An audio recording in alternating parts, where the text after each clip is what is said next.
আমার মাকে লাইনে আনছি ভাই, আমি কথা বুঝতে পারেন না, যার একটাই গোল, আমার ছেলে কি হবে, সচিব হবে। ঠিক আছে, আমার আব্বা মারা গেছেন আমার বয়স এখন 7 বছর। কত বছর?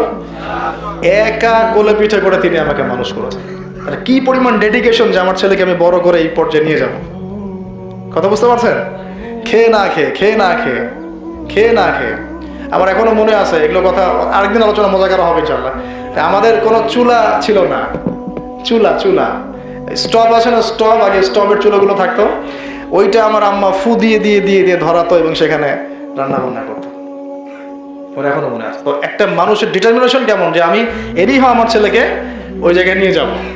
ঠিক আছে, আমি নিজে বারবার বুঝিয়ে বুঝিয়ে মানে বুঝিয়ে বুঝিয়ে কখনো তর্ক হয়ে যাইতো না, আমি এটা আমার দ্বারা হবে না, এটা আমার প্রতিভা না, আমাকে আব্বা যেখানে দিছিলেন সেই মাদ্রাসায় আমাকে আবার ভর্তি করাও, ইত্যাদি ইত্যাদি করতে করতে করতে করতে আলহামদুলিল্লাহ 2 দিকে পড়ার সৌভাগ্য হলো আলহামদুলিল্লাহ শেষ পর্যন্ত। তবে আমি এখনো তালেবে ইলম, আমি মোটেই এখনো কোনো স্কলার বা আলেম বা শাইখ হয়ে যাই নাই। আমি আপনাদেরকে বলছি, এইভাবে আমাকে নিয়ে আইওয়াস করবেন না বা কোনো প্রকার ফখর করবেন না, আর আমাকে নিয়ে উচ্চ উচ্চ প্রশংসা আমাকে ভাসাবেন না।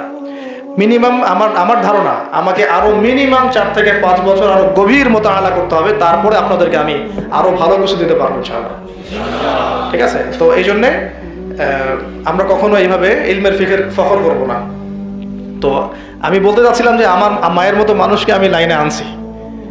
এখন বিভিন্ন প্রোগ্রাম অনেক সময় এখানে ওখানে হয়, তো জাস্ট ফোনে কথা হয়, দেখা যায় যে ব্যস্ততার কারণে কখনো দেখা হয় না, 1 মাস দেখাই হয়নি, বা আমার বাচ্চার সাথে আমার দেখা নাই 7 দিন 10 দিন, এমনও হয়েছে অনেকদিন 1 মাস দেখা নাই।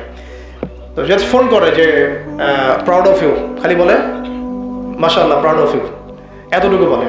তো বললাম, এখন আমি বলি কি বিসিএসটা দিব আবার?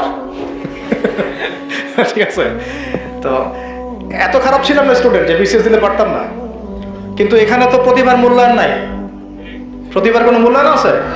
আর আমি বিশেষ ক্যাডার হয়ে এমন একজনকে কেন স্যালুট করব যে ব্যক্তি একজন দুর্নীতিবাজ, একজন মেজর, কর্নেল, আর্মি অফিসার, বড় বড় যারা প্রতিভাবান মানুষ, এরা এমন মানুষকে স্যালুট করে যারা ওর জুতো ওঠানোর যোগ্য না।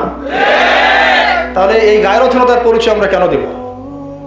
তো এইসব আমরা রিজাইন লেটার দিয়ে চলে আসলাম, করার দরকারই নেই, করার দরকার নেই। রিজিক কি থেমে আছে? আসেন, কোথায় ছিলাম ভাই? পিতামাতার সাথে ভালো ব্যবহার করব, খারাপ ব্যবহার করব না।